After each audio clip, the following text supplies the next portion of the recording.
Welcome to the I Remember Liking That Movie podcast. As you can see, I am in the middle of a twister, and that is not going to deter us from...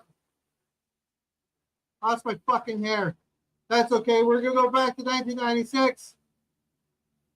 Yeah, I just realized the truck's in the back of the fucking...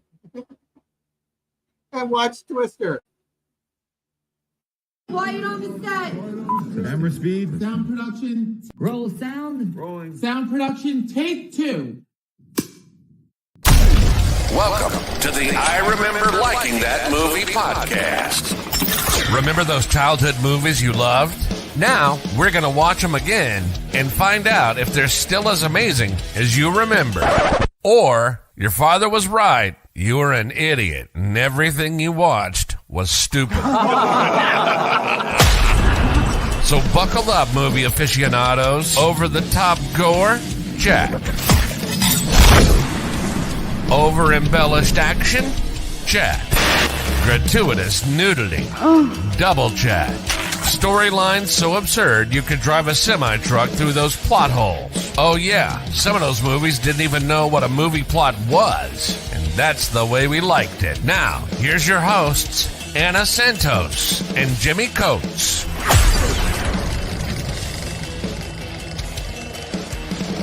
Welcome to the I Remember Liking That Movie podcast. We are back in the 90s, and we are at 1996, and we are going to watch Twister. Just so everyone knows, we talked about this before. The 70s were really big on disaster movies, and in 1996, Twister came out, and I'm guessing made quite a bit of money, and then everyone was like, gotta make those disaster movies, and a bunch followed. What do you remember about Twister? I remember being incredibly frustrated with Helen Hunt's character because she got on my goddamn nerves. But I remember liking this movie. I thought it was funny. I thought it was very touching. I also was like, these people are crazy. But I remember it kind of made me afraid of tornadoes. So that's a good thing. You weren't afraid before? Well, no, because I live in Ontario. I live in Southern Ontario. We only started having tornadoes like 10 years ago. So when this movie came out, we were like, tornadoes? That doesn't happen here. And then I was like, oh God, I never want to go anywhere a tornado actually is. It's just going to pick me up and throw me across the world. I'm like, I don't want to do that. But yeah, I remember really liking this movie and really thinking it was not only entertaining, but it was kind of funny and it was kind of emotional and it was almost like a rom-com, but like a disaster rom-com. You know what I mean? Yeah. I remember liking it. I remember going to a theater and actually watching this with a bunch of friends. And like Bill Paxton, who was awesome. Helen Hunt. Yeah, I think I remember what you're saying. Her character being a little... And then you got Seymour Hoffman. You have Cary Elwes. Yeah. Yeah, and there's another girl that's in there. Jamie Gertz, yes. She was one of my favorites. Yeah. Oh, tons of 80s movies. Oh, yeah. Yeah. No, but even in this movie. Oh, yeah. She was good in this movie, too. Amazing. Actually, I remember her in French. Wasn't she the one that stole the toilet paper? Or wouldn't share the toilet paper? Yes. Oh, was that Friends or Seinfeld? No, I think that's Seinfeld. Yeah, I think that's Seinfeld. Yeah. Anyways, and I remember the effects being really, especially going to see in theaters. I think I owned this at one time and then I lost it.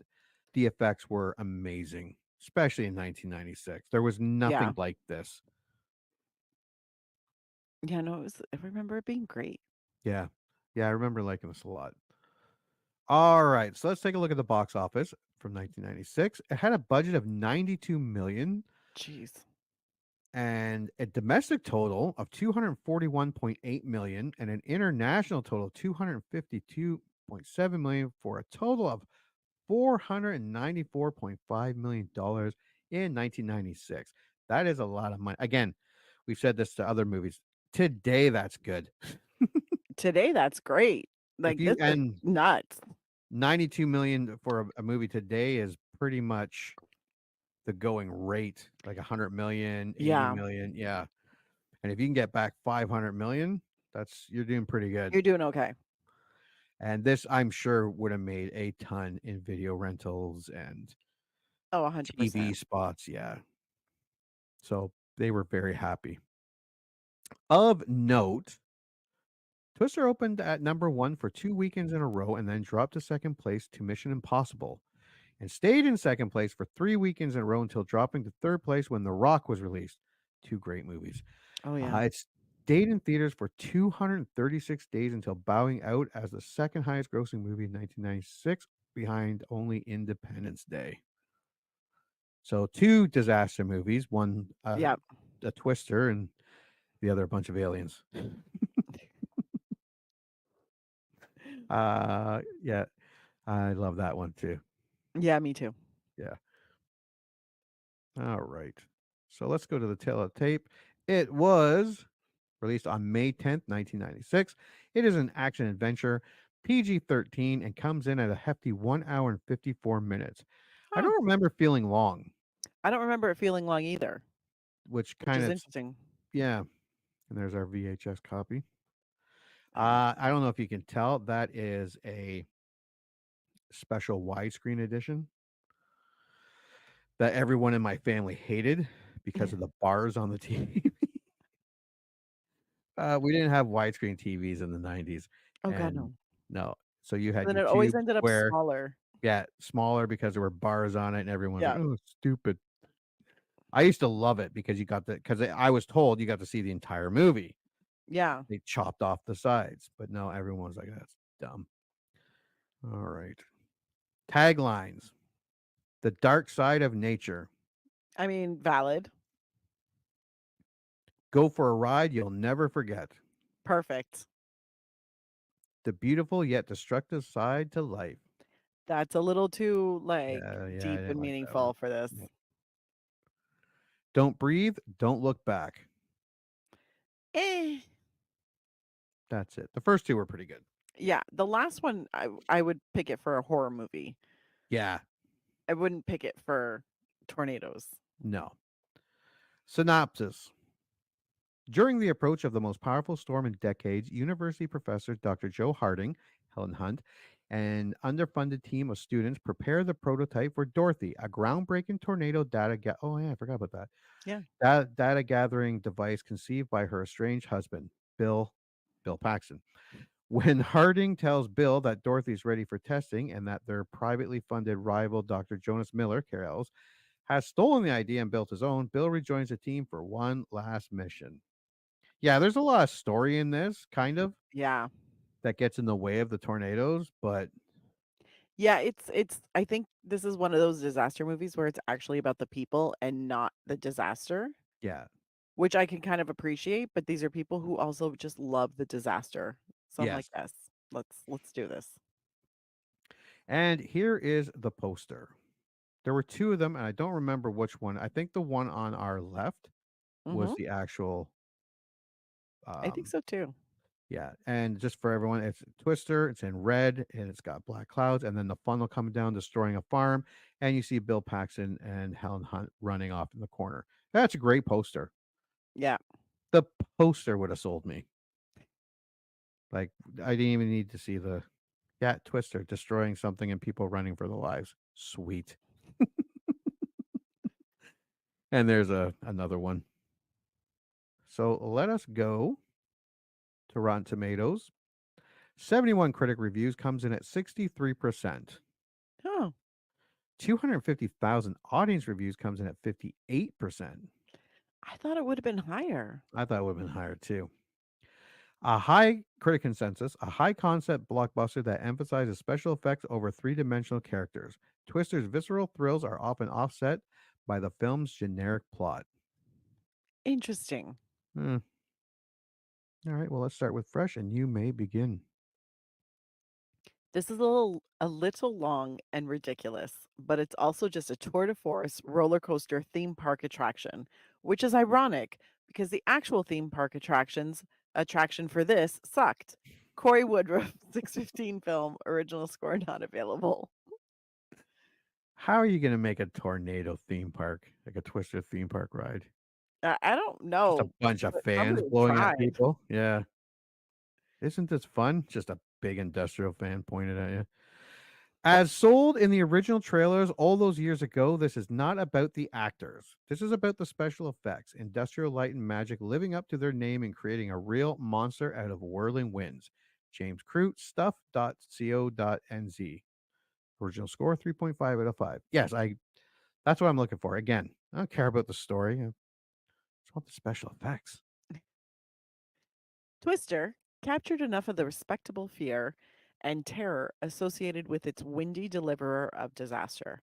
The movie speaks of instincts and rattles your own. Don Shanahan, 25 years later, original score 5 out of 5. Damn, Mm. Don, you really like that. The storms are breathtaking, the action pulse quickening, and the two leads smart and likable. And Hornaday, Austin American Statesman, original score 3 out of 5. No one's going to buy into the romantic bickering between the lead scientists or their rivalry team of evil meteorologists. Still, if you're hooked on high voltage special effects, Twister will give you a charge. Bob Fenster, Arizona Republic, original score 3 out of 5. Evil meteorologist. Don't worry about the labored storyline or the lack of chemistry between Paxton and Hunt. Just sit back and gape at the wonder special effects that allow cars, houses, and even the odd farm animal to be sent spiraling through the air. John Ferguson, Radio Times, original score 3 out of 4. As far as mindless movie destruction on a large scale goes, Twister is a gusty triumph of special effects over substance. Lee Patch, Harold's Son, Australia, original score 3 out of 5. They even get tornadoes in Australia? I don't know. Poor fucking koala bears and kangaroos just flying everywhere.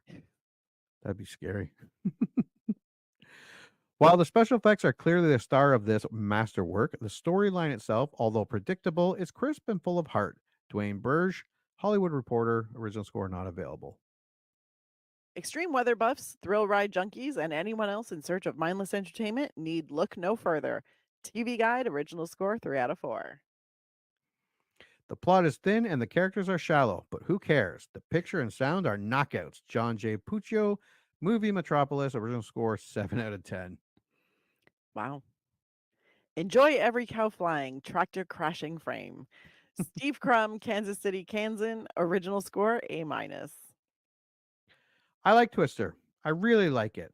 Okay, I love it. Marianne Jonathan, Flick Philosopher, original score 9 out of 10. Hunt and Paxton play off each other well. We don't learn a whole lot about their characters, but it's impossible to not cheer for them anyway. Brian Webster, Apollo Guide, original score 77 out of 100. 77. That's a weird. Yeah. In a word, wow. Mark Savlov, Austin Chronicle, original score 4 out of 5. All right. Amazing. Also, just to note, Australia does experience tornadoes. They get 30 to 80 tornadoes each year, Wow. according to the Allen Research Group. Kangaroos and great white sharks everywhere. You make a really cool Sharknado type movie. That. Rotten, you may go first. Holds up against the noisy, busy, idiotically scripted movies of today for all sorts of reasons, but that does not excuse it from being a noisy, busy, idiotically scripted movie in its own right. Tim Brayton, Antagony and Ecstasy, original score 5 out of 10. It speaks to the current dearth of imagination that we have gone from Oz to Twister, from the storm as dramatic catalyst to the storm as the story itself. Rita Kempley, Washington Post, original score not available. You know, a movie is in trouble when a cow provides its only moment of authentic human interest. Richard Schickel, Time Magazine, original score not available. Surely the only movie to ever suggest a dumbed down His Girl Friday, Roadrunner cartoon, and The Abyss simultaneously. Bill Chambers, Film Freak Central, original score 1.5 out of 4. Damn, Bill. Effects apart, this is dire. Predictable, cliched, sloppily written, pitifully performed, and surprisingly short of real shocks and suspense. Jeff Andrew, timeout, original score, not available. Wow. Jeff, you're a hater. Yeah. And he hated it so much he went and got his fucking thesaurus. Ugh. Not even a passable popcorn pick, I'm afraid. Joe Blow, Joe Blow's Movie Network, original score, 5 out of 10. Thanks, Joe Blow. About as much fun as watching a weather report. Dennis Schwartz, movie reviews, original score, C. What Fuck you, Dennis. what weather report are you on? How shitty is the weather in your town? That's true. I mean, there are some really great weather reporters out there. There's one that likes to incorporate rap lyrics into his weather report. It's pretty funny, actually. An excellent example of what the Hollywood effects blockbuster has become. All show and very little substance. Robin Clifford, Reeling Reviews, original score, C+. So bitter. Whatever one might think of the increasing mindlessness of effects-driven blockbusters, you'd think they could at least manage to entertain or give you a reason to come back when you get up to go to the restroom. Scott Renshaw, rec.arts.movies.reviews, original score, 3 out of 10. That'd be funny. I'm just going to go to the bathroom and then I'm keep just going to gonna the leave. parking lot. Go home. The movie is wall to wall with special effects, and they're all convincing, although it's impossible for me to explain how Bill and Joe escape serious injury while staring right up into the suck zone of the finger of God. Roger Ebert, Chicago Sun-Times, original score 2.5 out of 4. I forgot when they're in the middle, that's the Yeah. suck zone. It's okay, Roger. You're not supposed to understand that. You can't explain it. No. It's a miracle. All right. IMDb, the voice of reason. 217,000 user ratings, comes at 6.5 out of 10. Kind of along the lines of Rotten Tomatoes. Yeah. All right. You may start. Oh, we'll take turns. Best storm movie ever. GB Vegeta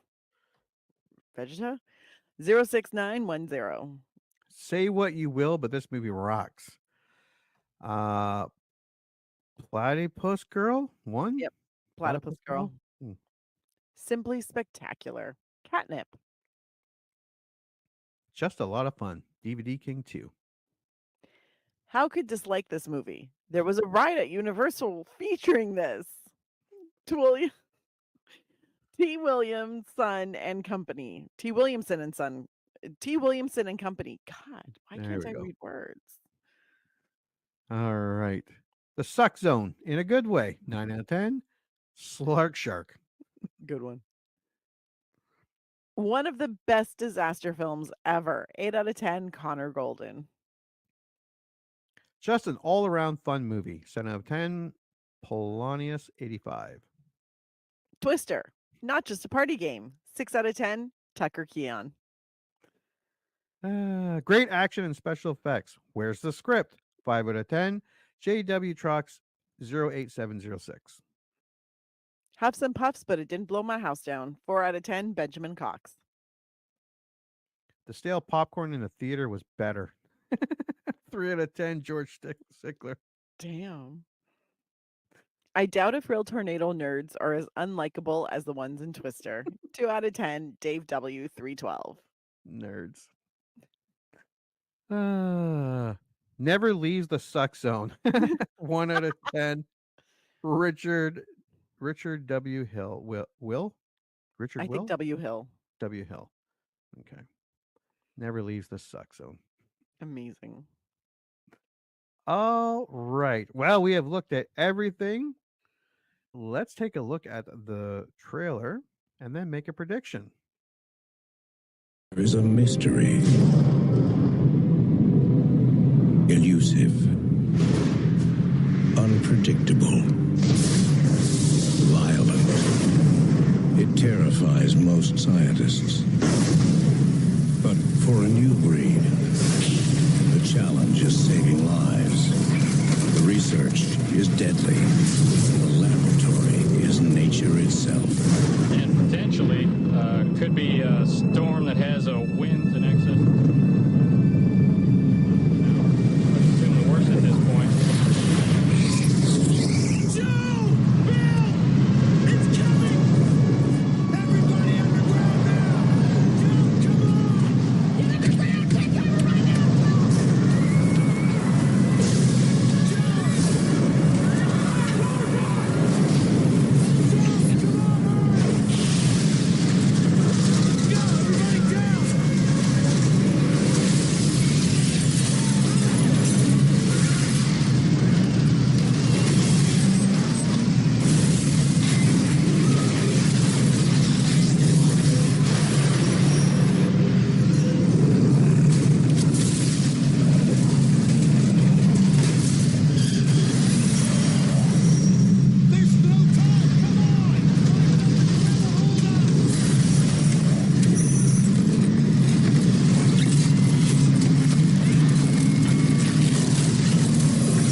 They didn't even try to show you a story in that.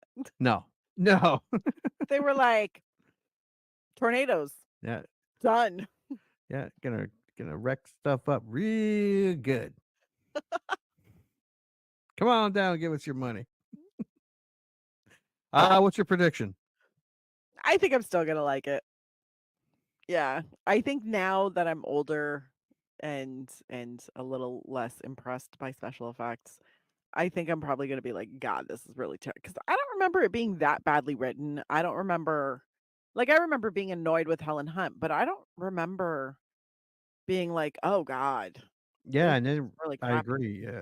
Yeah, the story, I remember it being fine, like, and the dialogue being fine. But I could, like you said, younger, Yeah, just waiting for those tornadoes to come, those twisters to get there. exactly. Because Yeah, I mean, also, I didn't walk in there being like, I'm looking for Shakespeare with tornadoes. yeah, I was like, I'm looking for tornadoes. Like yeah, that's about it. And a want, storyline that pushes me towards tornadoes. yeah. I want to see a tornado, and I want to see it fucking shit up. That's all I Yep, want. 100%. All right, well, we are going to go watch Twister from 1996, and when we come back, we are going to review it. Let's all go to the lobby. Let's all go to the lobby. Let's all go to the lobby to get ourselves a treat. Delicious things to eat. The popcorn can't be beat. The sparkling drinks are just dandy. The chocolate bars and the candy. So let's all go to the lobby to get ourselves a treat. Let's all go to the lobby to get ourselves a treat. And now, on with the show.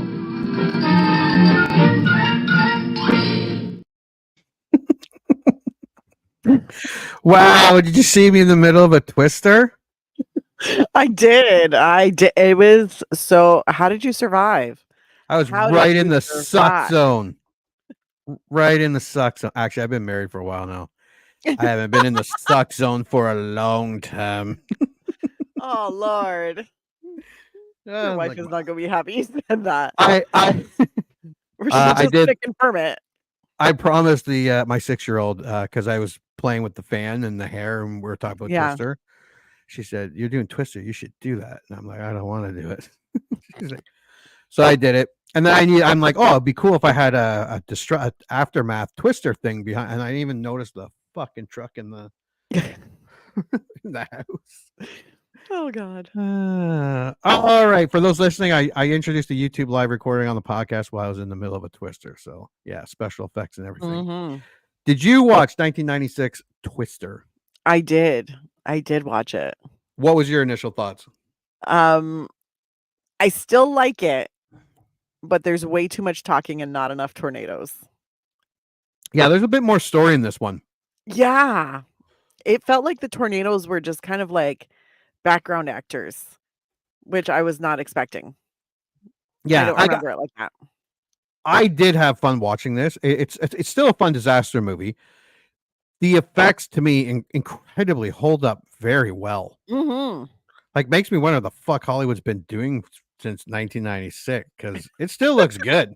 No, it's the effects totally still work. Yeah.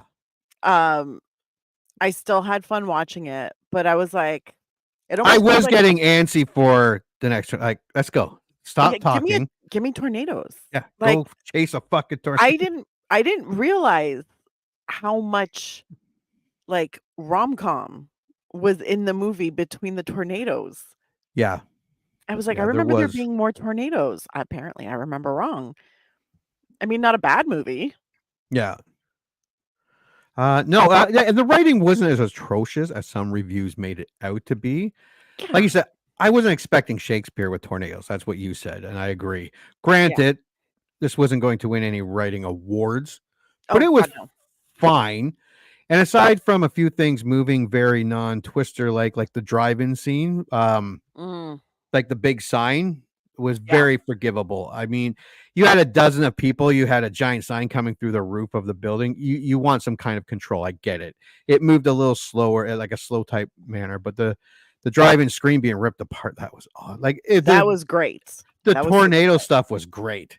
The tornado stuff was amazing, and Yeah. it kind of made me a little sad that we didn't get more of that. Yeah. Because I was like, even with the story that was unfolding, you can throw in more tornadoes. Yeah. More chasing of the tornado. I'm like, I'm into that. Yeah. Yeah, and because as long as there's destruction and cool effects causing said destruction. Yeah, that's all I wanted. Yeah. All right, well, let's go over this movie. Now, first, the reviews are right. This is a real straightforward plot. Not a whole lot going on. Just there was a whole lot in front of your eyes, but it wasn't a very hard thing to follow. The main attraction here was the twisters and the shit that gets in its way and destroyed. And so not a whole lot here from Wikipedia. On an Oklahoma farm in 1969, young Joe Harding, her parents, and their dog take shelter from an F5 tornado that destroys their farm and kills Joe's father as he tries to secure the cellar door. There is a ton of trivia for this movie, and I put a lot of it there because it's all great. It's just cool trivia. Like we usually do 10 or 15. Like there's over 40. Jesus. It's facts about the movies and the tornadoes and well, you'll see. Yeah. But it's all fun. All he had to do, the father, was to go sit with his wife and kid. Like the door 100%. flew off. Yep. Mom and Joe were fine. Their hair There was wasn't a even messy. a breeze. There was barely a breeze. And he's just trying to hold on the door. Yeah. But whatever. I mean, also here's my I don't have a storm cellar, but I mean, if I did, I would probably want like a bar, like a reinforcement bar. Yeah, that's just that to little lock that in, lock. not that I think it was loosely wood. screwed in. Yeah. What I was like, why is this not metal? Yeah, What it's a is lock you going put on a here? pantry. Yes, it was like a very soft. I don't even know if you can call that a deadbolt, but No. the little like bolty locks, Yeah, it's like on those public bathrooms. There's a little slide over. which we all know suck. So I was like, that's what you use to secure your storms in Oklahoma? Yeah. Because I think, if I'm not mistaken, they're in Tornado Alley. So I was like, dude, you get all the tornadoes. Yeah. You're not gonna like secure this? Yeah, because if you take anything away from this movie or this episode, you versus a tornado, you will lose in every scenario. You're gonna lose.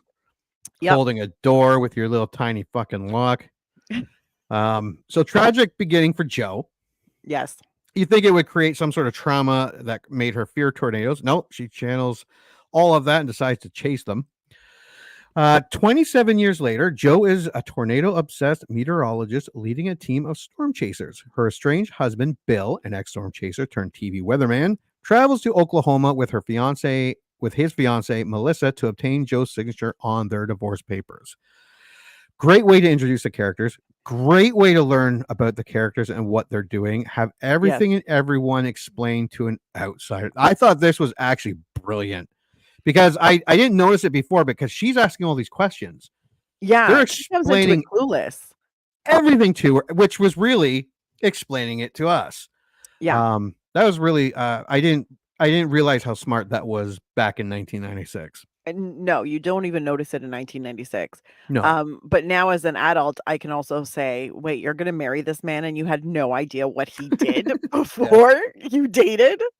Like he thought it was a metaphor. Yeah. I was like, no. So I was a little concerned. I was like, should you really be marrying him? That was my first doubt that popped into my head about the relationship. I was like, should you really be marrying him? Because this is not a good look. No. When you're walking in being like, what do you mean this is what you did? It's like, what? Did he never explain? But it was a great introduction to everybody, and everybody kind of, walked in, told them everything they needed to know, and you got it. Yeah. Like, it was quick, it was succinct, and it was clear. Yeah. And I love that. Yeah. Because it always drives me nuts when, even after someone introduces themselves, I hate it when they're like, and there's this mystery. Unless the mystery is integral to the plot, there is absolutely no reason to not tell me up front who everybody is and why they're there. That's all I need. Yes. Yeah, because I don't know shit about tornadoes, and this allowed me to learn while I watch.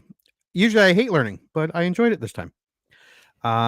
Joe shows Bill the realized Dorothy, a device containing hundreds of small weather sensors that he conceptualized. Dorothy could revolutionize tornado research and potentially provide an early storm warning system, but the device must be deployed dangerously close to a tornado to work. So Bill's like, "Fuck it, one more day, and I'll give you." And he's all excited, and yeah, because he says, "No, I think that's a little later." But he wants to go with them. He's all excited about being there and seeing Dorothy, and he decides to go with them for a bit. Doesn't ask his wife; it's okay. I think Joe says, like, give me 24 hours. Yeah. Come with us. Like, she's kind of goading him into it. Yeah, and she's not signing the papers, and he's like, Yeah. and that's all right, because Melissa's like, did she sign the paper? He's like, no, and then they have to follow them.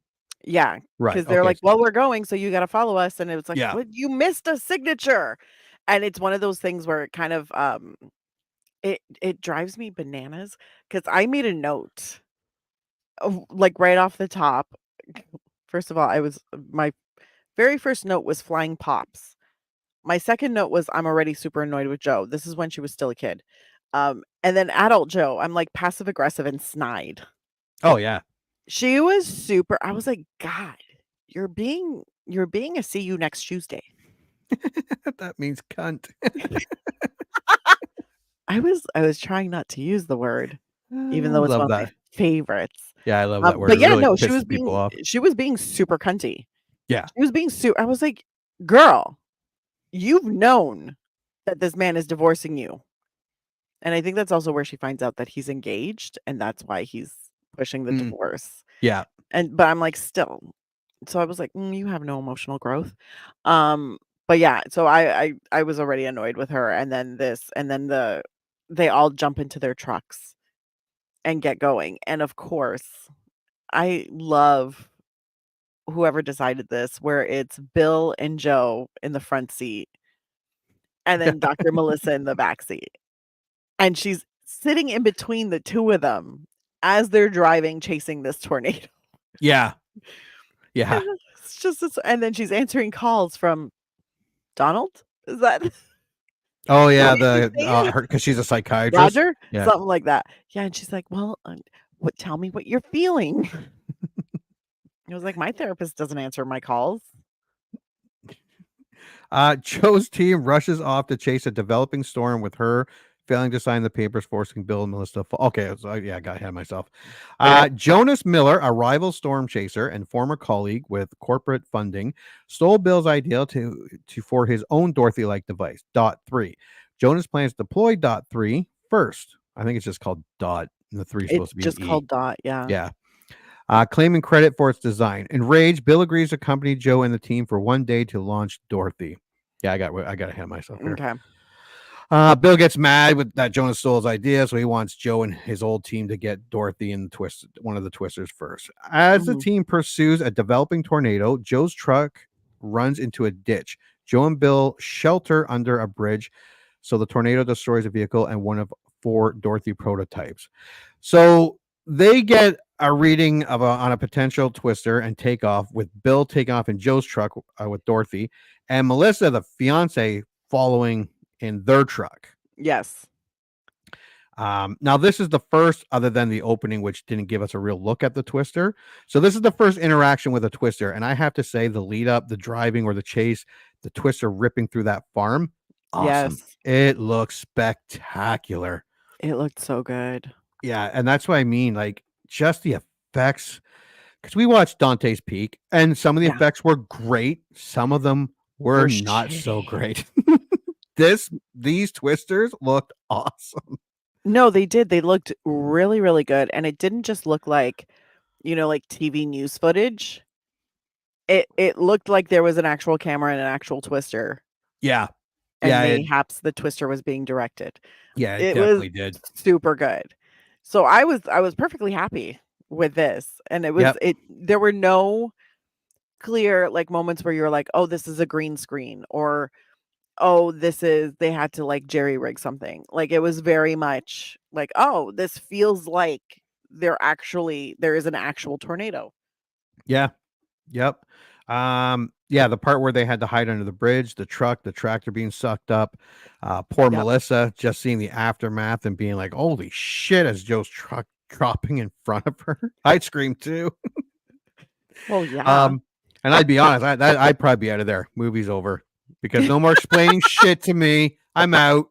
But this trooper, she's like, yeah, you can, because he wants to use the truck to get another Dorothy up because they can't use the one. And she's like, okay, I guess so. If you want to help your ex chase more tornadoes. Yeah, she's a trooper. With more storms developing, Bill leads the team in his own truck chasing an F2 tornado. They encounter Jonas's team just as Bill predicts a change in the tornado's path and diverts their course. Now here, Wikipedia, let me see, jumps to Aunt Meg. Okay, so Bill and Joe are right beside each other following this tornado off in the distance. Yes. Bill slams on the brake. Very reckless driving. I mean, you could have just slowed down, but why not? But that's a theme in this movie. Yes. Reckless driving is a theme in this movie. Yeah, everyone's reckless driving. Everybody's reckless. So the tornado whisperer is like, it's going to go left or jump a fence or whatever he fucking says. Yeah. He calls it a sidewinder. Jonas, he continues on. He follows the science. Yeah. Then it turns, and this is where we get twin sisters. Yes. Yes. Okay. At the time when this came out, it's cheesy now, but in 1996, going to a theater and seeing that cloud fly by was epic. And to be honest, again, it looked pretty good. Like, this was not one of my complaints about the effects. The cow looked like a fucking cow being tossed around the twisters. No, and it did. And it didn't just look like a picture of a clown or a cow coming through. It didn't just look like, you know what I mean? Like, it didn't, like, that was a cow. Yeah. Flying through. Was it the greatest and most seamless effect I've ever seen? No.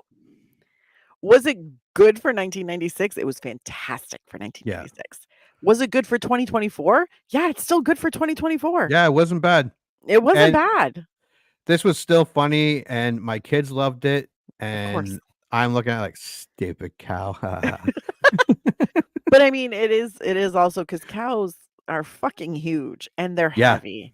Yeah. So it's a nice introduction to really be like, yeah, man, it'll pick up an entire cow and toss it around, which adds to the fear of tornadoes. Yeah, because I can't express, I know the story isn't perfect, but effects are different. Like Star Wars, Godzilla, Independence Day in the 90s, awesome. Or at the very least, if you hated them, the effects were awesome. Realistic movies' effects are very different. Sci-fi, we automatically suspend our disbelief to a point. Yes. I'm talking to you, Leprechaun in Space, and every straight-to-video sci-fi movie released in the 90s.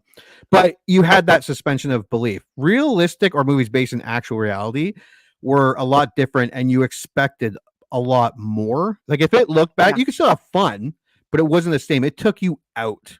Yeah. Yeah, and I don't think anyone had seen a movie like this before in the 90s, where the effects still hold up today. In 1996, it was just, like I said, I went to the theater, and I as I watched it, I remembered how jaw-dropping it was. Yeah. And again, the two twisters riding the water, the cow. I will say, in one shot, you saw a car pass them that looked kind of implausible and wasn't supposed to be there. But yeah, no, I was really, as much as I hated when there was no twisters, when the twisters were on, I can't say this enough, it was great. No, it was, and it definitely still holds up. Like, obviously, it's not so seamless, and you're not feeling like you're in it. No, but it's good. It's super good, and it still holds up to this day, and that's important to remember, because if it holds up now, that means it was revolutionary back then. Yeah, exactly. They get caught trying to escape these twisters. The truck gets spun around, and Joe and Bill come in their pants with delight as Melissa's like, the fuck is going on? Because they're really excited about because we got to get, and they're like all worried, and then they get out and they're like, oh my God, that was awesome. And Melissa's like, the fuck it was. Then the team visits Joe's Aunt Meg in nearby Wichita. Wichita? No. Wichita? Wichita. How was it spelled? Wakita. Yeah, Wichita. Wakita, okay. For rest and food, the team then scrambles to chase a developing Twister. So here we also get more stories about Bill and Joe and the team, and more information about the Twisters. You see the relationship Aunt Meg has with everybody. Yeah. Which is great because it sets up what happens later, and it gives you, like, everybody treats her almost like a maternal figure, and it's very much like this is their home, away from home. So it's a great scene to kind of establish, like, yes, we are all close knit. We are all very, like, we're a family here, which Yeah. kind of, even still, Melissa's still super outsider. Like, she's Yes. hearing the story. Somebody plops a steak on her plate, the size of 3/4 of the plate. I'm like, Yeah. damn, is that what we're having? Because Yeah, it I'm looked into good. it. Yeah. And then I think it was Philip Seymour Hoffman just starts loading up her plate Oh, with yeah, food. yeah. And he's like, oh, you gotta have this. You gotta have this. And I was like, oh God, he's a Portuguese woman. Amazing. Joe and Bill intercept an F3 tornado with unpredictable movements. We get the team joining Jonas in the hunt after, like, they emerge from that shortcut out of the cornfield. Yes. That was good. And I wonder if it's weird because we can relate to it, because I do remember before cell phones, which is kind of cool because you kind of get both sides of it. I'm wondering if someone who has no idea what's like without why don't they just, like, go on their tablet? Why don't they just go on Because Google that Maps? wasn't a thing. No, and they had That piles of wasn't a maps. thing. My first cell phone I got in 1999. Yeah, flip, or one with a big antenna on it. It was a Nokia, the little red Nokia. It was amazing. It was pay as you go. And you could make phone calls, and you could text if you had the patience. Like, Yeah. that was it. So now we're all holding a computer in our hands with our Oh, yeah. smartphones. Yeah. And so now I don't think people realize, or like the younger people who've always had, so it's like, especially the kids who have always had smartphones, like, this was what they did. They were lucky if they got a satellite link. They were lucky if they got that, because there was no, like, mobile hotspots. No. Internet was barely a thing at that point. Well, their map guy, because he had all the maps, took them through a cornfield, and they're like, "Where's the road, Rabbit? Where's the friggin' road?" He's like, "It's coming. It's there somewhere." And they hit it. Where are we here? Yeah, because they turn again, and Jonas still doesn't follow them. You think he'd figure this one out? So this F3 tornado, it knocks over power lines and crushes Dorothy too. With the truck damage, Bill forces them to retreat, but Joe undergoes an emotional breakdown over the failure and unloads about her motivations and her father's death. Bill admits to his feelings for Joe, unaware that Melissa is overhearing them through the CB radio. Okay, so Wikipedia, thanks a lot. You're really just concentrating on the story and ignoring all the fucking tornado shit. Okay, so the hail starts coming down. Bill's trying to get Dorothy ready. The Twister's just eating everything in its path. It's barreling down them. It looks good. Lots of tension. I will say this. Yeah. Some of the reviewers are right. Joe and Bill, like, driving towards all these tornadoes. Not a lot of scratches. Yeah. Not a lot of bumps and bruises. No bumps, no bruises. Remarkably clean. Oh, yeah. Yeah. Yeah. Yeah. The worst is they needed a shower after one. Yeah. Yeah, they held up very well. Dorothy gets knocked over. And all the little doohickeys spill out everywhere. Joe cries. Sensors. Yeah, she tries to pick them up, and she's crying, and yeah. And Bill's all like, "Hey, could we not die?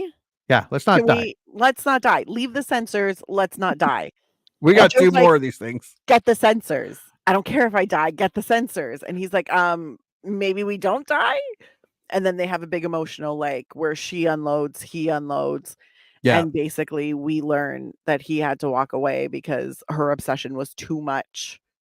Like, he was into the tornadoes, but this was this was a microcosm of their entire relationship, where she's like, let's die, but save the sensors. And he's like, let's not die. Yeah. Fuck the sensors. And that was their marriage in a nutshell. And then poor Melissa has to hear all of this over the CB radio. Yeah. Yeah. Because apparently nobody wants to turn shit off. I'm just saying. The team overnights in Fairview to repair their vehicles. While there, Joe signs the papers, and a nocturnal F4 wedge tornado forces the team and others into a garage pit near a drive-in theater for protection. Again, this was great. The Twister rips through the drive-in screen. Awesome. Yes. Like I said, some of the practical effects here look like stunts. I get it. You don't want to throw a 10-ton drive-in sign at a bunch of extras and Bill Paxton, Helen Hunt stand-ins. Like, heads up, you fucking peons. They died for their art. That's terrible. They died for your enjoyment. But all in all, whenever the tornado's on the screen, for everyone listening, awesome. Awesome. It's all awesome. The tornadoes were always great. Yeah. And it makes you go, stop talking, go chase a fucking tornado. Go chase a fucking tornado. Nobody cares about your trauma. God. Yeah. The tornado destroys the garage and 2 team vehicles and injures several people before proceeding towards Wichita. Before the team rushed there, Melissa ends her and Bill's relationship, encouraging him to reunite with Joe. Well, it's about time, honey. You don't need that douche. She is the only emotionally mature one in this entire group. Yeah. Because she straight up was like, maybe I don't marry the man who's still in love with his ex. Yeah, and chases tornadoes. And doesn't have a problem with just dragging me along. Didn't even ask. Yeah, didn't ask. Was just like, we're just going to go with them. Excuse me? So she breaks it off. But then she says something where I was like, oh, girl, you were settling for him too. Because she's like, I'm not even that hurt about this. I should be sad. I'm not sad. And I was like, oh, look at you having an aha moment. Yeah. Okay, girl, go get out of Tornado Alley. Let this man chase his tornadoes with his ex-wife, who I guess now is not an ex-wife because she signed the papers, but they haven't filed them yet. No, she is a smart, beautiful woman. She can go find herself a billionaire and own an NBA team. 100%. Yeah. For those listening, Jamie Gertz is the owner of the Atlanta Hawks because her husband is worth like 10 or 12 billion dollars. I'm sure she contributed. She was like, look, honey, I did this Twister movie. Here's my check. You put that with the rest of the billions. Yeah. If I'm no, because I think it's so the bulk of Jamie Gertz's net worth stems from her and her husband's investments and business ventures. Jamie's husband, Tony Ressler, is a notable figure in the finance world, and together they've made substantial investments. So she took all of her Hollywood money and she's like, babe, let's invest. And he was like, babe, let's do this. And now they're billionaires and own professional teams. Wasn't he a billionaire before they met? Probably. But now she's a billionaire too. But you've heard about billionaires who end up losing their billions because they keep giving their wives stupid shit. Well, I'm surprised she doesn't or didn't like go, I want to make a movie and take her $20 million allowance or whatever she and star in, direct in, produce it. Or did she?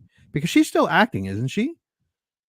I think she is, but not as much. But apparently her individual net worth is $3 billion. Oh. So she just, so she does, if she's acting, she just, because she likes it. She's acting because she likes it. Yeah. Going home every night in a private helicopter to her $50 million house. I mean, if you can, why wouldn't you? Yeah. Yeah, exactly. Yeah. Like if I married, what's her name? The heir to the Walmart, the heiress, Alice? Yeah. Alice Walmart. I don't know what her last name is. Or Julie Kosh or Jeff Bezos' ex, Mackenzie Scott. I'd be doing real stupid shit with our money. It's funny though, because sometimes the Powerball gets up to the billions, right? And I'm going to New Jersey for a family wedding in October. Why wouldn't, grab a couple. So I'm like, I'm gonna buy some Powerball tickets because if I can end up with a couple $1 billion, especially US dollars, that's even more billions in Canadian. Oh, yeah. And the best part is, because I looked this shit up, because I know they take off money for tax in the States for lottery. But as a Canadian, you can get that money back since you're not a U.S. citizen. So you get the majority of it back, whatever they take off. Oh, so you can get the money back. You get most of the money back. I think they keep like, I don't know, maybe 5% or something like that. But the rest of the money that they take off, you can get it back. You just have to apply for it. So anyways, you end up with billions. And then I was like, I wonder if American lottery winnings are taxed in Canada. Because I know Canadian isn't, but I was like, I wonder if you bring in them, like, do they tax you? They don't. They don't. So I'm planning on winning a couple $1 billion. And then I probably still won't do stupid shit, but I will be traveling a lot, first class, private planes. I'm just saying. Billions? I would do the stupidest of shit. I know you would. I would become like a James Bond villain. Not the brightest one, but I cause some problems. I would not do really. I'd be one of those like, oh, she's rich. How can you tell? She's wearing track pants from H&M. Yeah. That she paid $17.99 for. Yeah, she don't give a fuck. She doesn't give a fuck. The town's storm sirens provide little warning time ahead of the tornado, which leaves Wakita in ruins and flatten Aunt Meg's house. And they alluded to this earlier, while again explaining to Melissa that they get like what, 3 minutes?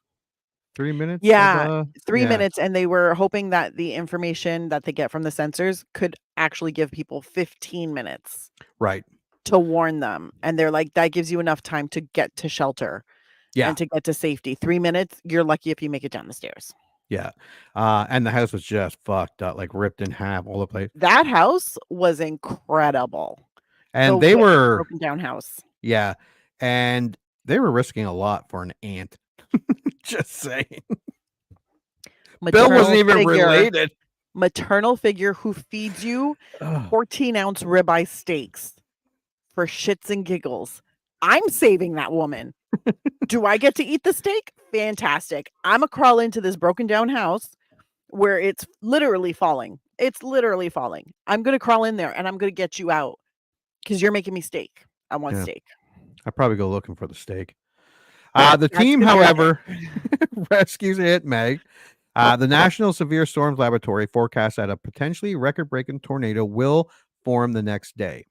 Inspired by Aunt Meg's wind vane sculptures, Bill and Joe add aluminum wings to the last two Dorothy prototype sensors, making them more aerodynamic.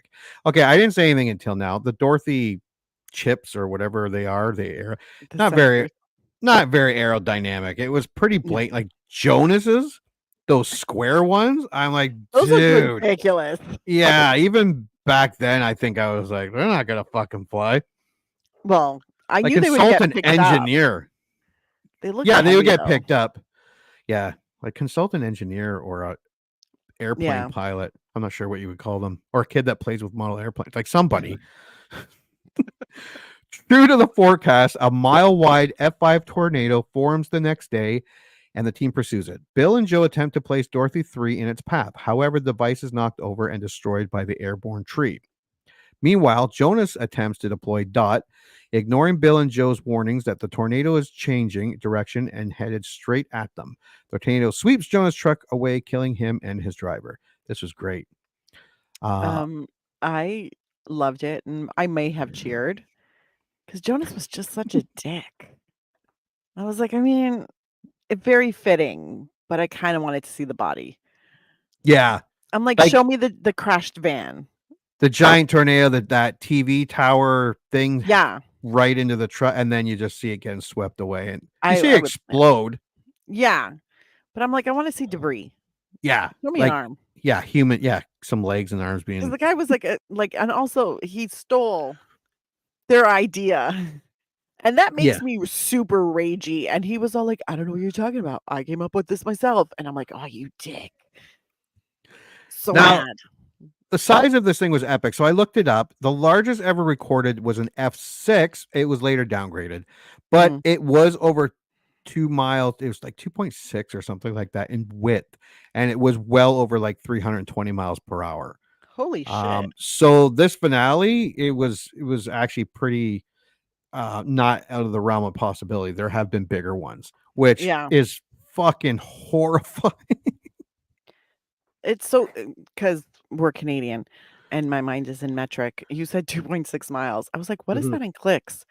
That's a little over 4 clicks. Yeah, that's fucking huge.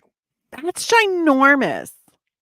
Can you? Oh God, I could never. See, tornadoes are fucking scary. Yeah, and totally unpredictable. Right. And then the thing ripping through the tractor store. I don't know Mm. if that's what they're called. Tractors are us. I don't know. Combines are being sucked up and spit out. They have to dodge them while they're falling out of the sky. It was a good scene. Again, the tornado was a star of this show. Yep. With the last remaining Dorothy affixed to the truck bed, Bill and Joe drive directly at the tornado, then jump out, sacrificing Bill's truck to ensure that Dorothy 4 can release its probes into the wedge. Then they have to run like fuck to get away from it. Almost like the beginning of the movie. Yes. When little Joe ran from a giant tornado on her family farm. Scary coincidence? It doesn't matter. It looked great. I did love them going into the barn with every piece of farm equipment with a sharp end. Yes. Just hanging from the ceiling. And he's like, I don't think so. Also, when they got to the barn, the wood and steel and the corn stalks being whipped around and the fence posts hitting those barn doors like darts. Again, miraculously, Bill and Joe, not a scratch. Of course. Don't It's think the about it too much, magic. people. Yeah. The magic of love in tornadoes. That's what it is. Yeah. Like little rainbows spouting out of their. They loved each other so much. Yeah, it's gross. They make it to a well in its own little building. It looked like an outhouse. That would have sucked. That's a pump house, my friend. Yeah, it's a pump house. Yes. Would have been funnier if it was an outhouse, and the only way they could survive is they had to get in to let the tornado pass. Don't even joke about that, yo. Don't even that'd be joke. gross. That's Ugh. disgusting. But they get in, put their belts around the pipe. That was some strong American-made installed pipe. I'm pretty impressed. I'm not Yeah. gonna lie. I'm very impressed with that. That wasn't ordered off of Amazon. That was 100% no. That was probably made with American steel. Okay. Yeah, and bought at Middle America, Home Depot. Yeah. No, not the local or Green and Feed Trade store. and Save. Yeah. Yeah. And again, no scratch. Like they fared very well considering what they went through over the last couple of days in this fucking movie. Honestly, I'm super impressed. I Yeah. am super impressed that they made it through. This was the magic of like 90s filmmaking. Yeah. At its finest. For reals. where all they do is they get a little dusty. Just a little. Yeah. Their teeth are totally fine. No dust in Yeah. their mouth. No. Oh yeah, the teeth. Their eyes are clear. Bright whites. Their face and hair and clothes have a little layer of dust. Yeah. That's about it. Oh, I did get ahead of myself here. Okay. The gamble is successful as Dorothy 4's probes provide immediate scientific data, but without their truck, Joe and Bill are forced to run as the tornado shifts towards them. Inside a nearby pump house, they strap themselves to deep pipes. As the buildings rips away, the F5's core passes over them. After the tornado dissipates, the team celebrate their success and Joe and Bill reconcile. And that is our movie.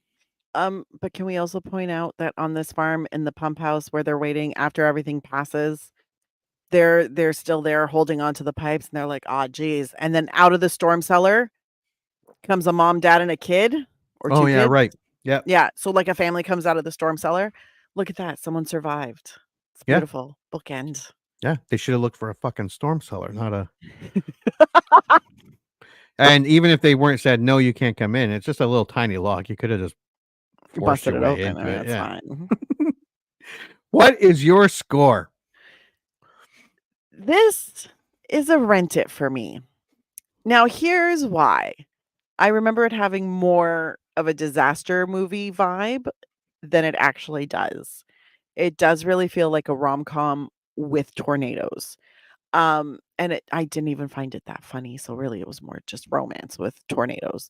Helen Hunt's character, Dr. Joe, drove me nuts. Bill kind of drove me nuts too, because I was like, sir, you're like, find your way. You seem very lost. Dr. Melissa was my favorite. I love her so much. The entire cast was really good. But the two leads got on my nerves. So I'm like, oh, and there was so much of them. Like the majority of the movie was just them. So it's hard to get away from that, especially if you're annoyed. But overall, it's still a fun disaster movie. The effects still hold up after all this time. And I mean, it's still a good time. It just wasn't a great time. So I'm down. It's worth a rental. And then if you really like it, by all means buy it. I did not love it now. So am I going to buy it? No. But I mean, it was a fun 2 hours and the tornadoes look great. What's your rating? My score. I really enjoyed this movie. This is a summer blockbuster, a true summer blockbuster. Not a lot of thought needed. The effects still hold up for the most part. There are a couple of times where you could tell it was digital, but for a movie that was done back in '96, well done. Bill Paxton was great. I thought I liked Philip Seymour Hoffman, Jamie Gertz. I'm not a Helen Hunt fan at the best of times, and I agree with you. Her character was a little annoying and a little kind of yeah. Cary Elwes, I kind of wish I saw more of him. He was a douche, but I wish we saw more of him. And it has a string of people that you'd be like, I know him, I know her, I know that guy, I know them. The story is simple. The dialogue, while suggested by some reviewers, leaned more towards the absurd. I didn't think it was that bad. There's just too much of it. Look, this is a popcorn movie. Big screen TV, surround sound, or soundbar cranked, at least so until your wife's screaming at and asking if you're fucking deaf. I have a feeling that happened for you. It did. It looked good. It was loud. Destruction looked great. The effects great. Practical effects great. Some minor annoyances. Example: the drive-in sign and some obvious digital, but nothing that ruined the experience. This is a great summer movie. If you got a projector for outside or a family room, like I said, crank that thing up.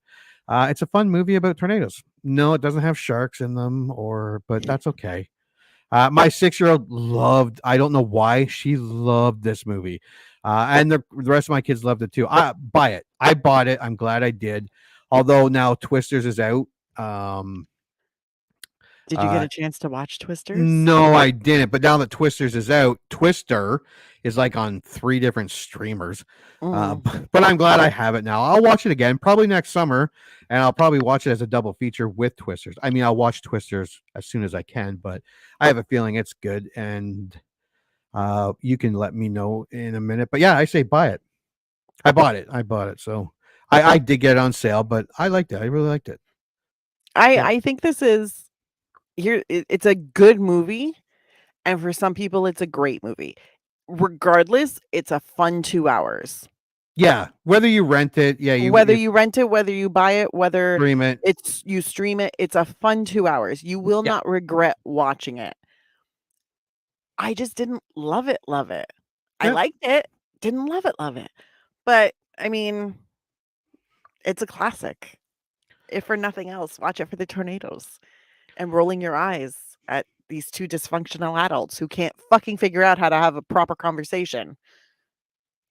Now, before we get into trivia, first, I didn't put anything about. There is some in the trivia, but like Dante's Peak, they did hire actual tornado chasers during Twister, and so a lot of it, of course, they took some liberties. But yeah, it was apparently was fairly good when it comes to the science of it. You watched Twisters? I did. What was it like? It was so good. Yeah, it looks good. It looks pretty It fun. was but I thought it was going to be like a tornado disaster movie, and it is. In the truest sense of the word, it is a tornadoes disaster movie. And it's so incredibly good. The story is on point. They tell it well. The dialogue is good. The storm, like a lot of the storm footage was actually filmed by storm chasers. Yeah, I heard that. I read that. So or it's saw it. Yeah, it's real ass like tornadoes, and I love. There's still the tornado related trauma. There is a link to the original Twister in that they have a Dorothy, but that's pretty much other than the general. Someone experiences trauma. It's a PhD student played by Daisy Edgar Jones. Excuse me. So she experiences a trauma. I'm not going to tell you what it is. With a tornado, she backs out of tornadoes. She's like, fuck this shit.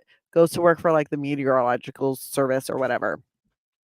One of her former teammates, like 4 years later, comes to her and says, I need, because she's like Bill Paxton, where she can like sense where the storm's going to go. Like that's her gift. She knows things. So one of her former teammates, classmates, ends up coming to her saying, I know you've been out of the game for like 4 years, but come back. I need you. I've got this thing where we're doing radar and we're mapping out tornadoes to learn more about it. She's like, I'll give you a week.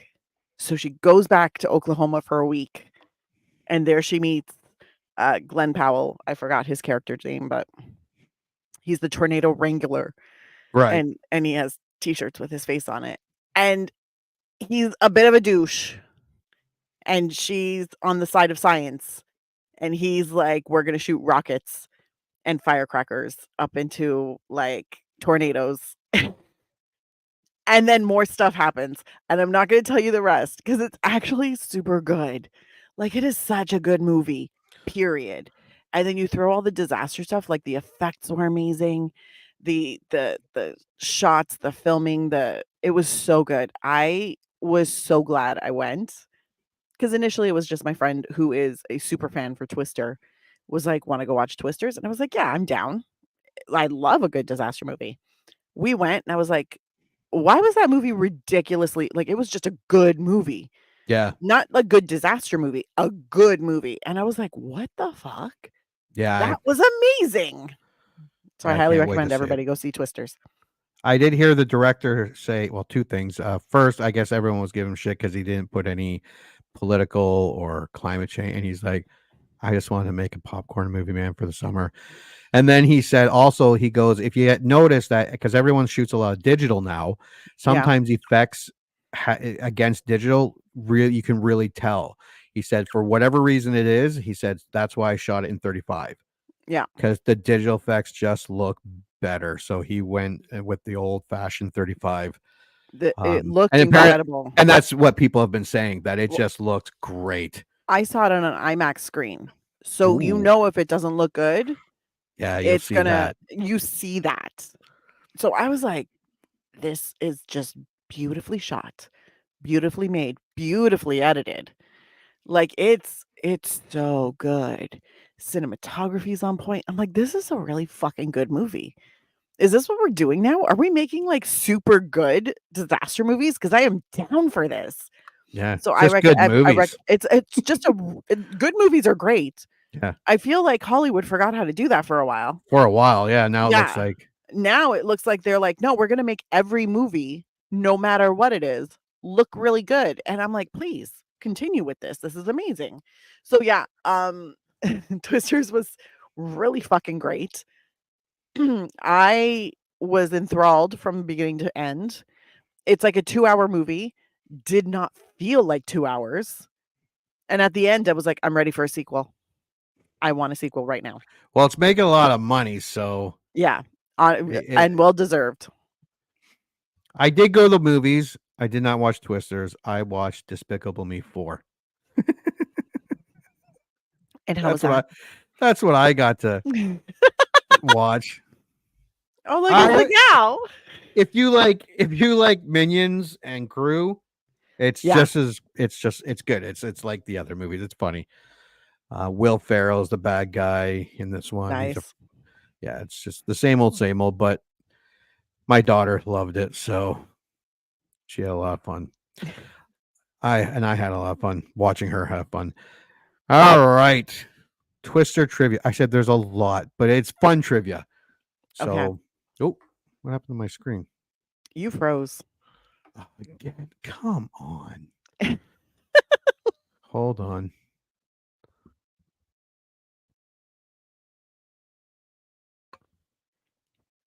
It's just me all by myself. Well, you know what? Oh, look, it's Angry Jimmy. Yeah, it's Angry Jimmy. We don't need to take 20 minutes for me to figure this out again. It's just a trivia bonus on our podcast. So, All right. You may start. I'm ready. All right. Okay, I'm good. All right.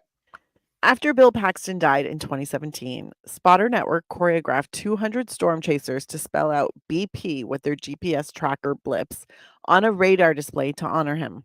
This kind of tribute had only been done 5 times before, and it was the first time it had been done for someone who wasn't a storm chaser. That's really fucking nice. Yeah, it was cool. With a very loud and bass-heavy surround channel, this film was notorious for destroying surround speakers in theaters worldwide. I mean, makes sense. Oh, yeah, it did sound cool. So Yeah. I got yelled at by my wife. A recording of a camel's moan was slowed down and used as the sound of the tornado. There you go. That makes me so uncomfortable. Filming in Oklahoma was briefly delayed due to the bombing of the Alfred P. Murrah Federal Building in Oklahoma City on April 19th, 1995. Many of the crew went to the site to help with recovery efforts. Oh, that's nice. Yeah, that's cool. The production bought 8 blocks of houses in the old downtown area of the real town of Waukeeta, Oklahoma, for $7,000 to $10,000 per house. These houses and an additional 30 homes built by the production were subsequently demolished by the film's crew for the scenes after the twister passes. The town later rebuilt the downtown area and also kept the new fire truck used in the film. Oh, that's nice. This was the first movie released on DVD and the last released on HD DVD. Holy crap. Yeah. Wow. That's pretty cool. It was the very first movie released on DVD. Which makes sense because it was a big... Yeah, but just still, like, this is the first in 1990. It probably would have come out in 97. Yeah. On DVDs. Oh, God. Yeah. That made me feel so old. Yeah. A jet engine from a Boeing 707 was used to generate wind in some scenes. That's impressive. Yeah. I thought my wind scene was good. Yours was a masterpiece. A masterpiece. In a public Q&A at a screening of the film, Bill Paxton said he didn't meet executive producer Steven Spielberg until a year and a half after finishing the movie. He said Spielberg greeted him with, "Thanks for making me a lot of money." I mean, it's true. One of the other things I just read today, wasn't in any of the trivia, is that I guess the director Jan de Bont was being not so nice with the crew, and that some dangerous stuff was happening, whatever. Apparently Steven Spielberg flew out there on a private jet. They brought the stairs out. The director came up the stairs. Steven Spielberg came out, stepped onto the stairs, yelled at him for 15 minutes straight, turned around, got on the plane, and took off again. It's fucking amazing. See, that's the kind of rich I want to be. Yeah. Private plane to yell at someone for 15 minutes. Not even like fully getting off the plane. Just standing in the doorway basically and being like, fuck you. Because a bunch of the crew and camera crew walked off set because of what was happening. So and Steven Spielberg is known for being very crew conscious and stuff like that. Yeah. So that was pretty cool. That's very cool. I very much respect Spielberg for that. Yeah. It was Steven Spielberg's idea to kill off the father in the opening scene. Originally, he would have survived, but it was decided his death would establish how dangerous tornadoes can be and the reason for Joe's obsession with them later in life. I mean, valid, but I think we really know how dangerous tornadoes can be. We didn't need to see the dad fly up with the door. No. Cool, but we didn't need to see it. The explosion of the oil tanker was originally mistimed and was not caught on film. De Bont decided not to tell the studio immediately, and the stunt was reset and filmed again, costing a rumored $500,000. Holy shit. Wow. That's a bad mistake. How do you... I mean, it made over almost $500 million. So, I mean, in the hindsight, but... In hindsight, this is $10. Like, I get it, but how do you... Like, I'm thinking about it from a production point of view. Oh, yeah, I'm sure there's some people that are pissed. I would have been... If I was the production manager on this, I would have lost my goddamn mind. Because I would have been like, you're fucking with my schedule. Yeah. Yeah, Oh, exactly. jeez. I would have lost my mind. According to urban legend, a tornado hit a drive-in theater in Stony Creek, Ontario, while this movie was playing. In reality, a tornado hit a drive-in theater in Thorold, Ontario, on May 20th, 1996, damaging a screen. The movie was not playing when the tornado hit, but it was scheduled to play that evening. That would have been funny if it was playing and It actually got would hit by a tornado. that would have been funny, especially during the scene where the tornado hits the drive-in theater. Oh, yeah. Yeah. Tom Hanks was the original choice for the role of Bill Harding. Hanks read lines with the cast and even chose the character's wardrobe, which stayed in the final film, but dropped out of pre-production and said, "It wasn't what I was trying to do with my career at that time. It called for an eccentric man with a southern flair, and that wasn't me." While on the set of Apollo 13, 1995, Hanks felt co-star Bill Paxton was perfect for this part in the film and helped Paxton land the role. Mel Gibson, Kevin Costner, Dennis Quaid, John Travolta, Richard Gere, John Cusack, Nicolas Cage, Bruce Willis, Val Kilmer, Kurt Russell, and Michael Keaton were other possible considerations. John Cusack would have been great in this. Yep. I think any of them could pull it off, but it would have been... Any of them could pull it off. Yeah. But there are a few that would have really... Like, Bruce Willis could have done it.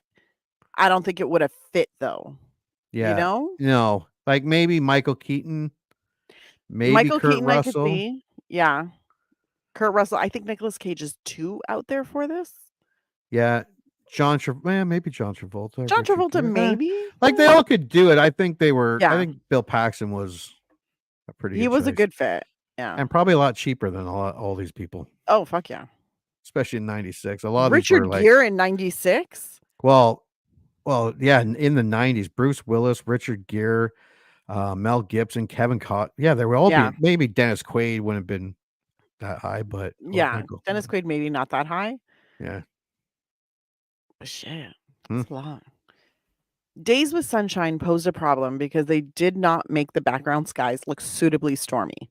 In order to fix this and prevent delays, several scenes, such as the truck cab sequences, had to be flooded with high-intensity Klieg lights for better contrast. As a result, Helen Hunt and Bill Paxton suffered minor retinal burns through much of the filming.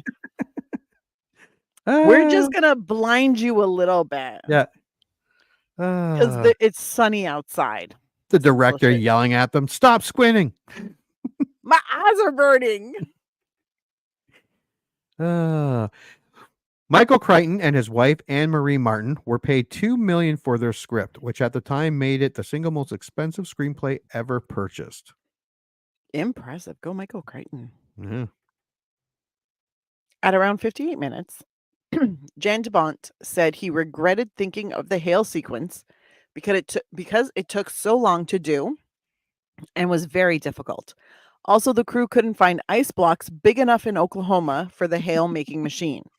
They ended up having to find them in other states, and some were obtained from the Burlington Ice Company in Burlington, Iowa.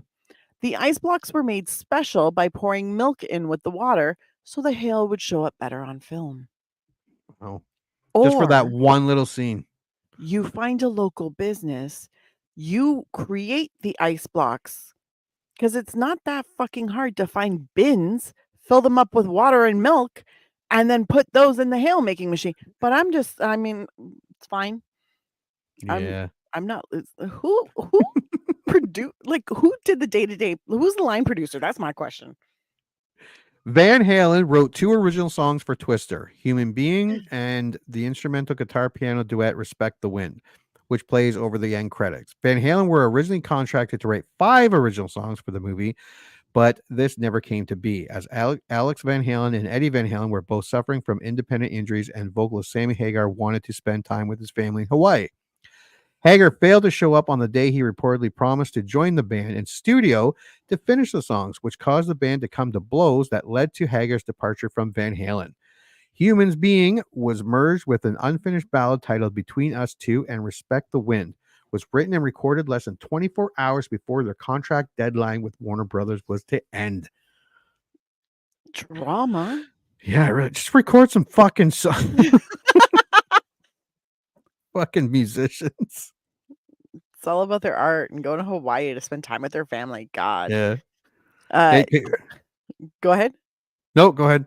Oh, trailers contain a shot not in the film, a truck tire hurtling towards the viewer. This was supposedly one of the test shots that was created during pre-production to prove that CGI was capable of executing the effect sequences with the necessary level of realism. Interesting. Yeah, I guess it was so good they just kept it in the trailer. See, that's one of my big beefs. If it's not in the movie, don't put it in the Yeah, trailer. I hate that. Yeah, when It you're drives like me fucking nuts.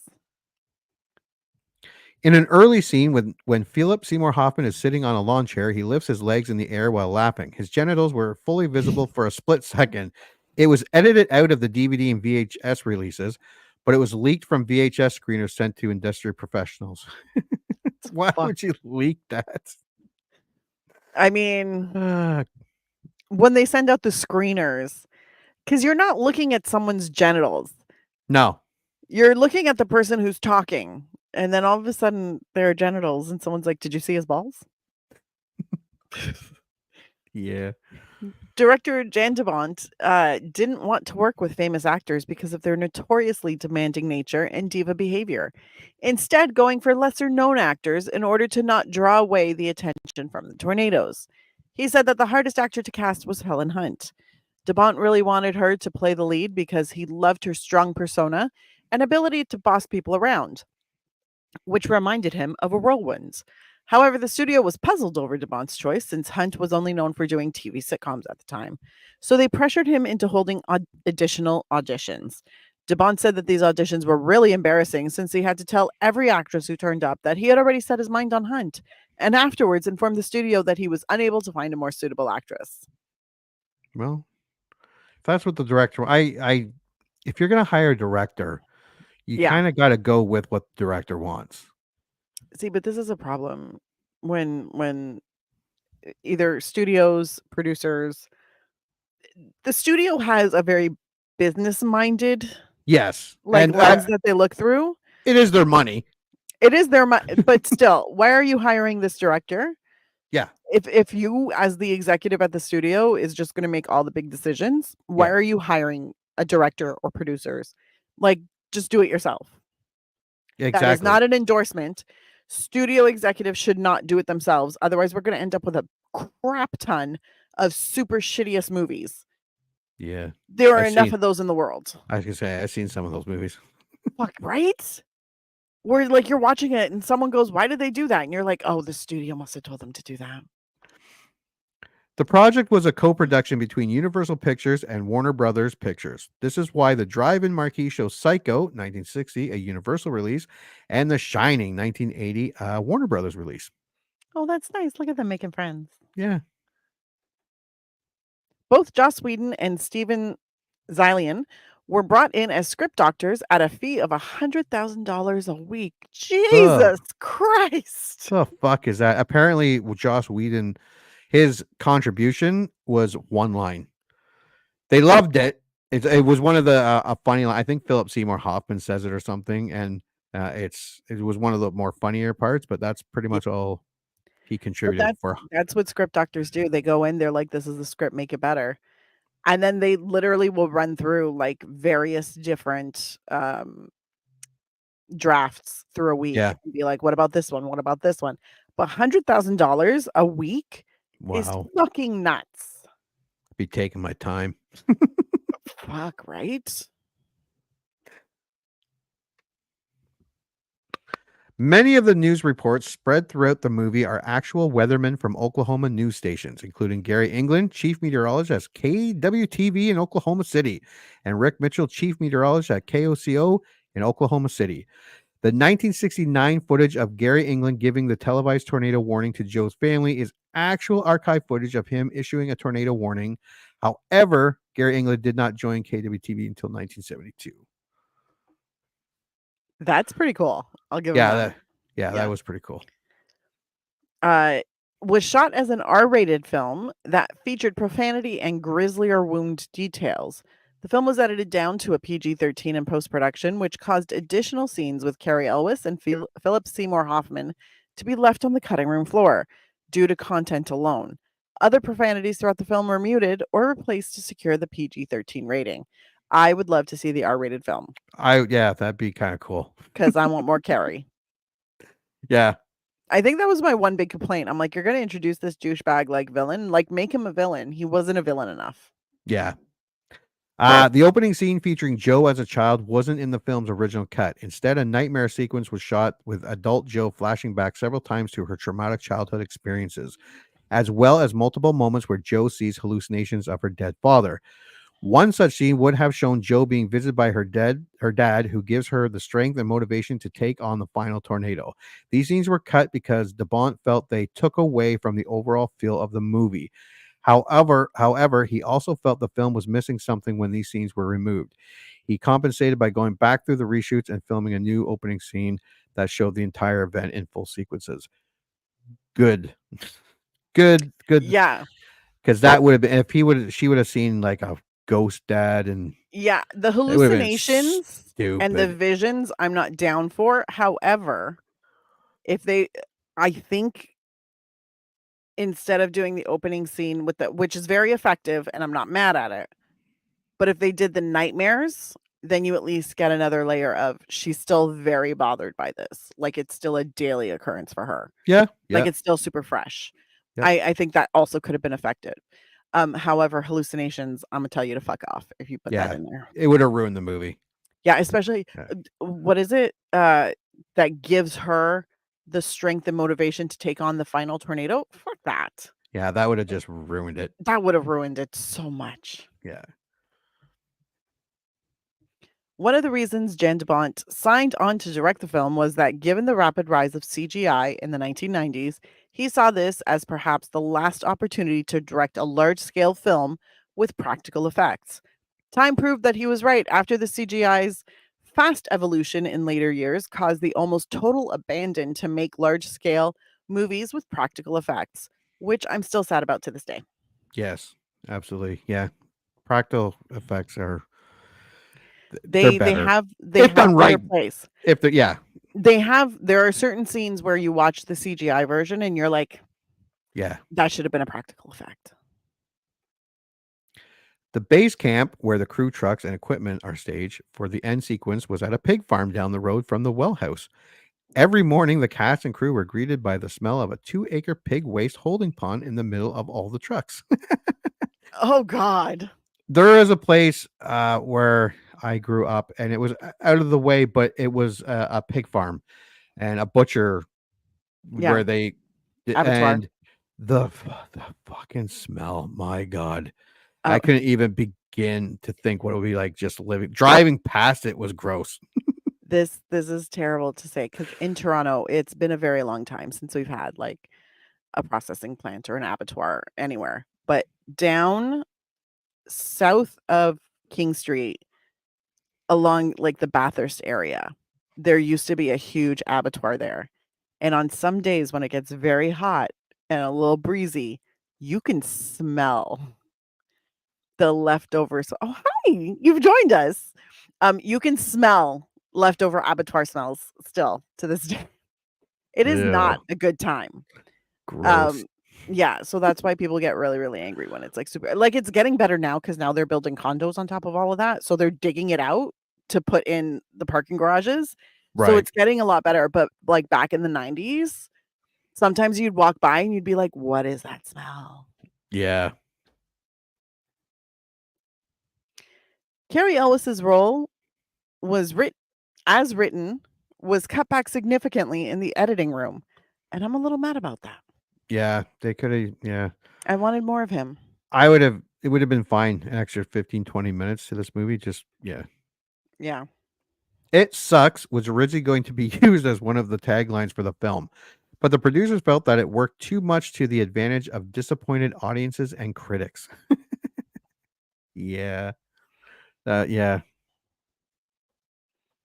The Dodge Ram used in the film was part of the deal with Warner Brothers and Chrysler. The deal was originally sold to Ford, who began testing with the Ranger when Chrysler was instead sold the deal.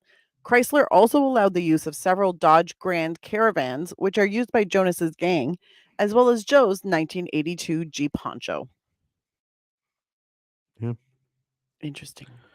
Recent advances are allowing us to see inside tornadoes to some degree, whereas in the film, the interior view is somewhat clear, like the eye of a hurricane. It has been discovered that large tornadoes, like the one in the closing scenes, can have multiple funnels spinning inside the main vortex.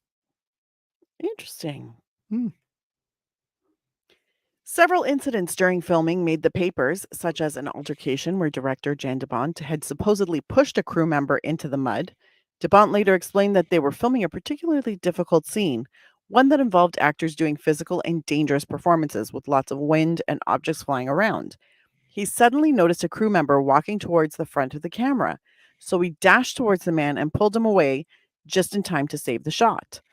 There were also reports of friction between de Bont and the original director of photography, DOP, veteran Don Burgess, which led to Burgess and 20 other disgruntled crew members walking out a few weeks into shooting. De Bont, who is a former DOP, had to operate the camera himself until Burgess was replaced by Jack N. Green. Wow. I guess that's why Spielberg showed up.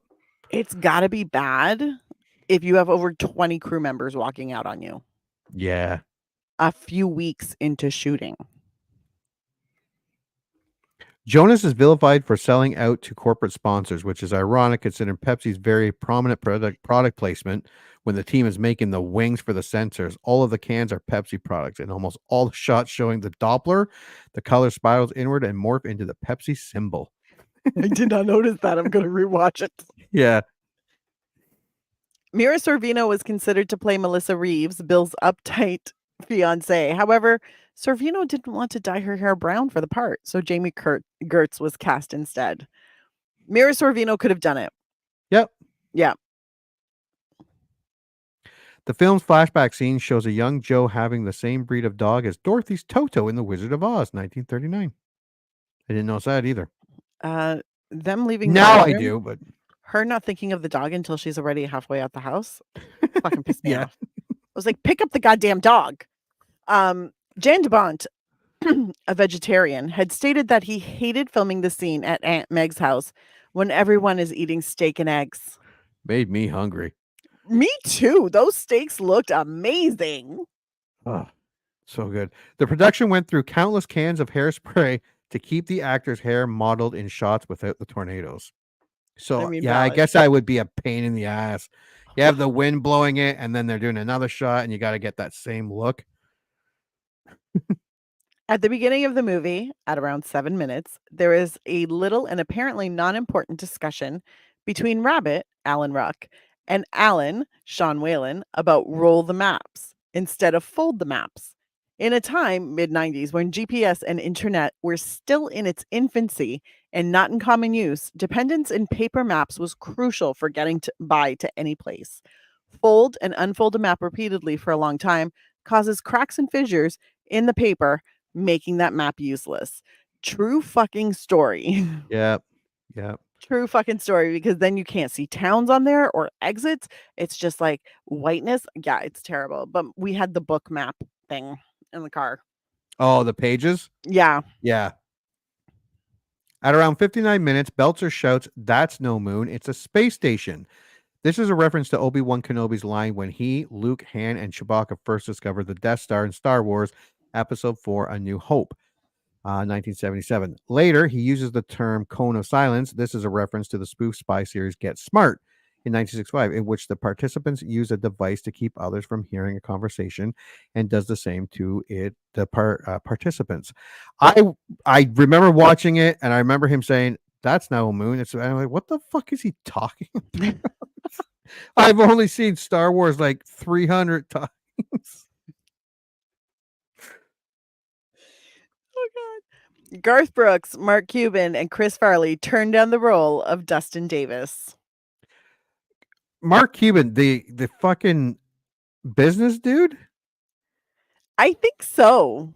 That's a weird. And Garth Brooks? I can see Chris Farley. Okay, Garth Brooks, I can see. Because if he can act, sure. Okay, yeah, I can see that better than Mark Cuban. Yeah, but this was at the height of the country resurgence with Garth Brooks, Trisha Yearwood, Reba McEntire was huge in the 90s. So like there was a big push for country. Shania Twain was coming out on top. So I Yeah. can understand them wanting Garth Brooks. Mark Cuban, he's just stupid rich and wants to like he's been on multiple shows as a guest star. So I mean, sure, if they were like, yeah, Mark Cuban would be fun. He wants to act. And then Chris Farley is the only one I think who just has a regular. Yeah. Now I'm curious if Garth Brooks has done any acting. These are the things I'm wondering about. Anyways, go on. Christopher McDonald was considered for the role of Dr. Jonas Miller, but was already committed to Happy Gilmore, Shooter McGavin, 1996, where he coincidentally plays a similar arrogant, smug villain. Alec Baldwin, Peter Green, and Hugh Laurie were also considered. Any of those guys could have done that, but it's too bad because Cary Elwes was great and just didn't get enough time. Yeah, that's all true. These guys would have been wasted, just like Cary Elwes was. Oh, 100%. Early in the film, during a storm chase, the chasers quote dialogue from Repo Man, 1984, to each other over the radio, which feels right. Yeah. The first music video played by Dustin in the TV of his van is Eric Clapton, Motherless Child. Later, he played Deep Purple, Child in Time. Those were the songs and videos he was watching. Twister floated around the industry for several years and was seen as a very sought-after project before moving into production. Very early on in development, before Jan de Bont was hired, Steven Spielberg, Robert Zemeckis, Tim Burton, John Carpenter, James Cameron, and John Badham were considered, approached, or attached to direct the film at various points in pre-production. Spielberg served as executive producer. I'm trying to picture a Tim Burton Twister. Yeah, that would be weird. I don't want to see it now, though. The effects would be all stop motion. Oh my God, that would be amazing. Also, just so everybody knows, Garth Brooks played himself on an episode of Hee Haw, Empty Nest, and Mad About You, Sesame Street, Muppets Tonight, all of that from 1991 to 1996. Just thought I'd throw. So he could have done it. I don't think it would have been quite as good. I think Seymour Hoffman was perfect. Yeah, no, 100%. All right. So that was Twister. That was our trivia part. So, yeah, anything to add to if you like Twister, watch Twisters. Oh, yeah. Yeah, that's a gimme. Yeah, honestly, and then you're going to walk out of there going, that was so much better than Twister. It's I'm thinking about going again. I can't wait for the digital to come out so I can buy it. I was going to say, I'll probably buy the 20, 30, whatever it costs to buy. But this is something I would like to see in the theater. Like some movies, like you just would like to see in the theater. No, this definitely looks like one of them. This definitely, and especially we accidentally went to go watch IMAX. We were just going to watch it on the regular screen. But timing and whatever, and a weird TTC streetcar driver, meant I got there, and then my friend was like, do you want to do IMAX at 3:30? And I was like, sure, why not? So we bought the tickets for the IMAX. Neither one of us were like, we need to watch this in IMAX. But it was so giant, I didn't have to wear my glasses, which was very exciting for me. And it looked so good. So if you're someone who really enjoys the visuals and you want to be kind of surrounded by that, watch it in IMAX. But I think it would also be great just like on a regular screen. Yeah. Oh yeah, I can't wait to. If I can't get to the theater, I'll buy it. I'll pay the price to buy it as soon as it hits digital. I'm gonna buy it as soon as it hits digital. Yeah, like it was that good. Yeah, which I walked out of there shocked, because I was like, I didn't think it was actually gonna be like good. It was good. And next week is August, which we are going. That starts our drive-in, our month-long drive-in, and our first one, I believe, is The Sandlot and River Wild. I think that's the first one. Yeah. Yes. So that's next Friday. Which is funny because I had forgotten River Wild existed until Yeah, you mentioned it, and I was like, "Wait, I've seen that movie." I remember really liking that movie, and I have Me not seen it too. in a long time.